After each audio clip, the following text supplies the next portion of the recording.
9 தொகுதிகளை இழக்க நேரிடும், எம்பிக்களை இழக்க நேரிடும். ஆனா அவங்க இல்லைன்னா 848 இன்க்ரீஸ் பண்ணி நமக்கு நம்பர்ஸ் அதிகம் ஆகலாம்.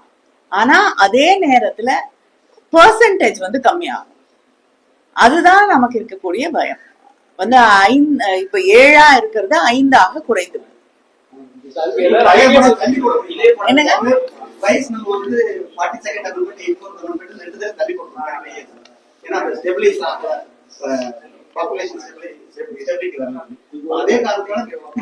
இல்லைங்க, அதுதான் நாம் என்ன சொல்றோம்னா, பார்லிமெண்ட்லயோ இதுலயோ ஒரு ஆரோக்கியமான டிபேட்டும் டிஸ்கஷனும் இருக்கணும். எல்லாருடைய கருத்தும் கேட்கப்பட்டு அதுக்கு என்ன யாரையும் பாதிக்காத வகையிலே ஒரு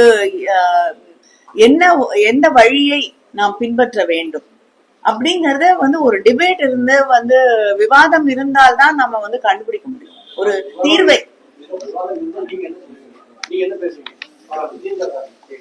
இல்லைங்க, திமுக சார்பிலே ஒரு கருத்தை சொல்றது அப்படிங்கிறது இல்ல. அதே இல்ல ஒரு நிமிஷம். அது நாம் திமுக இல்ல ஒரு செகண்ட். அந்த திமுக சார்பா ஒரு கருத்தை சொல்லக்கூடாது, தமிழ்நாட்டின் சார்பிலே ஒரு கருத்தை சொல்ல வேண்டும் என்பதற்காக தான் முதலமைச்சர் ஒரு ஆல் பார்ட்டி லீடர்ஸ் எல்லா கட்சிகளையும் சேர்ந்த தலைவர்களை அழைத்து ஒரு கூட்டம் நடத்துகிறார்கள். அதனால அங்கே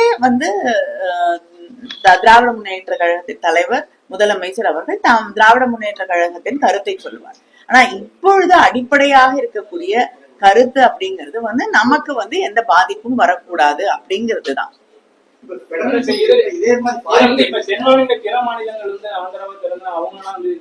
இல்லைங்க, தெலுங்கானா முதலமைச்சர் இதை பத்தி பலமுறை பேசி இருக்கிறார். அதே போல கேரளா முதலமைச்சர் பேசியிருக்கிறார். பல மாநிலங்களோட முதல்வர்கள் இதை பற்றி சமீபத்தில் கூட கர்நாடக முதலமைச்சர் அவர்கள் இதை பற்றி தனக்கு இருக்கக்கூடிய கவலையை பகிர்ந்து கொண்டிருக்கிறார். நம்முடைய முதலமைச்சர் தளபதி அவர்களுடைய கருத்தோடு நான் உடன்படுகிறேன், ஐ சப்போர்ட் ஹிம் அப்படின்னு சொல்லிட்டார்.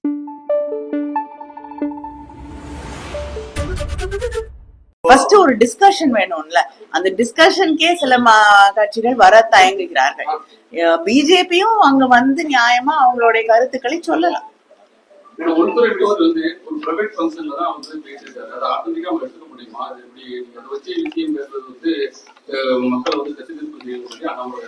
ஏன் உள்துறை அமைச்சர் எங்க தனியா பேசினாலும் இல்லைன்னா ஒரு பொலிட்டிக்கல் ஸ்டேஜ்ல பேசினாலும் உள்துறை அமைச்சர் தானே.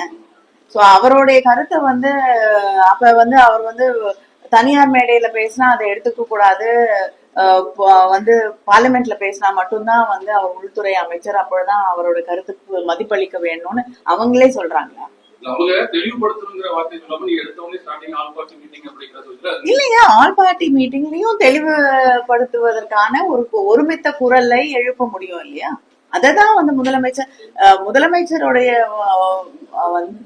கருத்து என்னன்னா, எல்லாருடைய கருத்தையும் கேட்டு அதற்கு ஒரு சரியான தீர்வை நாம் கண்டெடுக்க முடியும் என்றால் எல்லாரையும் ஒருங்கிணைத்து அதை செய்ய வேண்டும் என்பதுதான் முதலமைச்சருடைய எண்ணமா இருக்கு.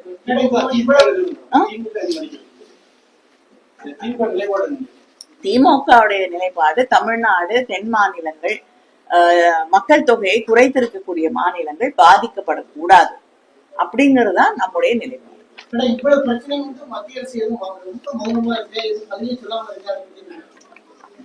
சொல்ல வேண்டும் அப்படிங்கிறதுக்காக தான் திரும்ப திரும்ப வலியுறுத்துகிறோம்.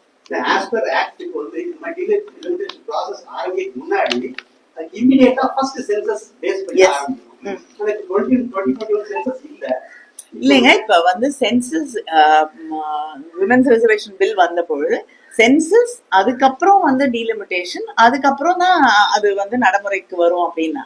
அதனால ஃபர்ஸ்ட் சென்சஸ் எடுக்கணும்.